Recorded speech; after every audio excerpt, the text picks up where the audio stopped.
देखो ये क्वेश्चंस करते हैं। 6 persons A B C D E F are to be seated at a circular table. Find the number of ways. Circular table पर 6 लोगों को बैठना है। If A must have B or C on his right and B must have C or D on his right. देखो ध्यान दो, ठीक है। देखो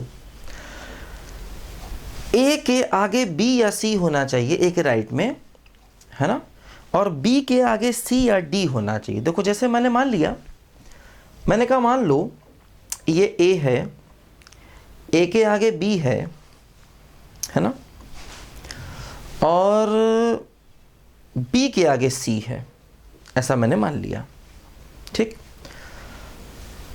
है ना। अच्छा देखो दूसरा केस ऐसा हो सकता है, मैंने मान लिया A के आगे B है और B के आगे D है ना, तो मतलब ये तीनों इसी क्रम में रहेंगे और बाकी बचे तीन क्या, D, E और F।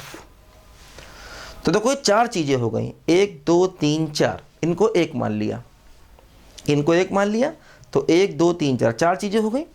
तो चार चीजों के अरेंजमेंट सर्कल में क्या होंगे बोलो, 3 फैक्टोरियल होंगे, ठीक। ऐसा भी हो सकता है कि A के आगे B हो, B के आगे D हो। अब क्या बचा, C, E और F, तो इनको एक मान लिया, 1 2 3 4, देखो चार चीजें हो गई। फिर इनके अरेंजमेंट क्या हो गए बोलो, 3 फैक्ट, है ना। चार चीजें अगर सर्कल में बैठेंगी तो उनके अरेंजमेंट क्या होंगे, 3 फैक्टोरियल, क्योंकि इनका ऑर्डर यही रहेगा, इनका ऑर्डर यही रहेगा। देखो ऐसा भी हो सकता है, देखो A के आगे B होगा या C होगा। मैंने मान लिया A के आगे C है ना, और B के आगे D होना चाहिए। देखो B के आगे D है, ठीक है। A के आगे C है, ये कंफर्म है, और B के आगे D है, ये कंफर्म। अब बचा क्या बोलो, E और F, तो इसको एक माना, 1 2 3 4, फिर चार चीजें हो गई और चार चीजों के अरेंजमेंट फिर 3 फैक्टोरियल, है ना। इसको एक माना। अब देखो ये अपने प्लेस चेंज नहीं करेंगे, क्योंकि A के राइट में C होना है, उल्टा नहीं होना चाहिए, और B के राइट में D होना है, तो उल्टा नहीं होना चाहिए। तो इनका प्लेस फिक्स, इनको एक मान लिया, इनको एक मान लिया, बचे 2, तो 1 2 3 4 चार चीजें हो गई, उनके अरेंजमेंट 3 फैक्टोरियल। देखो यहाँ पर भी ये 1 2 3 4 चार चीजें हैं, इनके अरेंजमेंट 3 फैक्टोरियल। यहाँ पर भी देखो इसको एक माना, इनके प्लेसेस चेंज नहीं कराने, ये 1 2 3 4, है ना। तो फाइनली देखो आंसर क्या हो गया, 6 + 6 + 6, है ना। तो फाइनली हमारा आंसर कितना आ गया बोलो, क्वेश्चन का 18 आ गया, ध्यान दो, है ना। तो मतलब इन तीनों के ऑर्डर फिक्स हैं, A B C के ऑर्डर फिक्स हैं, तो इनको इसलिए एक मान लिया। यहां पर भी इन तीनों के ऑर्डर फिक्स, इनको एक मान लिया। यहां पर भी देखो इन दोनों के और इन दोनों के ऑर्डर फिक्स, इसको एक माना, 2 3 4, तो इसका भी 3 फैक्टोरियल 3 फैक्टोरियल 3 फैक्टोरियल। तो फाइनली हमारा आंसर कितना आ गया बोलो, 18 आ गया, ध्यान दो, ठीक है। देखो ये क्वेश्चन करते हैं। The number of ways of 15 identical apples and 10 identical orange be distributed among 3 persons, each getting none or 1 or more. देखो जैसे मान लो 15 एप्पल हैं, 3 लोगों में बांटने हैं, तो मान लिया x1 + x2 + x3 बराबर 15, है ना, एक जैसे, है ना, आइडेंटिकल। तो ये सवाल ऐसे ही किया जाएगा, क्योंकि मान लिया पहले आदमी को x1 मिलता है, दूसरे को x2, तीसरे को x3।